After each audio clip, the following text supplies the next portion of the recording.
កសាងផ្លូវក្រវ៉ាត់ព្រំដែនប្រវែងផ្លូវសរុបជាង264គីឡូម៉ែត្រសម្រេចបានជិត 99% ហើយទិញផ្ទះ Free Decor ពីបុរីមេគង្គលែនរាល់ការទិញនៅប្រភេទ Villa Queen Beach និង Villa Fleur លោកអ្នកនឹងទទួលបានការ Decor ដោយឥតគិតថ្លៃចំនួនមានកំណត់សូមទំនាក់ទំនងមកកាន់លេខ061 955 999 ឬតាមរយៈ Telegramគិតមកដល់ពេលនេះវឌ្ឍនភាពនៃការកសាងផ្លូវក្រវ៉ាត់ព្រំដែនដោយប្រើប្រាស់មូលនិធិកសាងហេដ្ឋារចនាសម្ព័ន្ធតាមព្រំដែនដែលផ្ដោតលើការកសាងផ្លូវក្រវ៉ាត់ព្រំដែនសម្រេចបានប្រមាណ 98.87%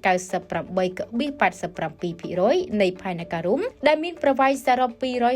264.40 គីឡូម៉ែត្របើតាមមូលនិធិកសាងហេដ្ឋារចនាសម្ព័ន្ធតាមព្រំដែនកាលពីថ្ងៃទី20 ខែសីហាឆ្នាំ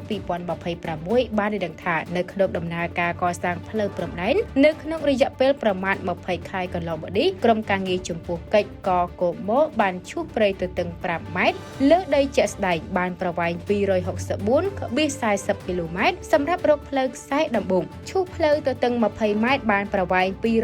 264.40 គីឡូម៉ែត្រសម្រាប់រកអផ្លូវលុបជ្រលងបន្ទាបចំណោតភ្នំចិត្តជញ្ជាំងភ្នំនិងជីកប្រឡាយបង្ហូរទឹកភ្លៀងនិងកសាងទួលផ្លូវសម្រេចបានប្រវែង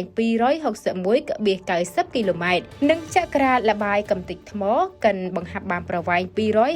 251.90 គីឡូម៉ែត្រលទ្ធផលជារួមនៃដំណើរការកសាងផ្លូវក្រវ៉ាត់ព្រំដែននេះគឺសម្រេចបានប្រមាណ 98.87% នៃផែនការរួមដែលមានប្រវែងសរុបផ្លូវ 264.40 គីឡូម៉ែត្រនៅក្នុងខេត្តមណ្ឌលគិរីសម្រេចបាន 100% និងខេត្តរតនគិរីសម្រេចបាន 97.63% កាលពីថ្ងៃទី4ខែកក្កដាឆ្នាំ2025ក្រុមការងារចំពោះកិច្ចកកូម៉ូកងឯកភាពលេខ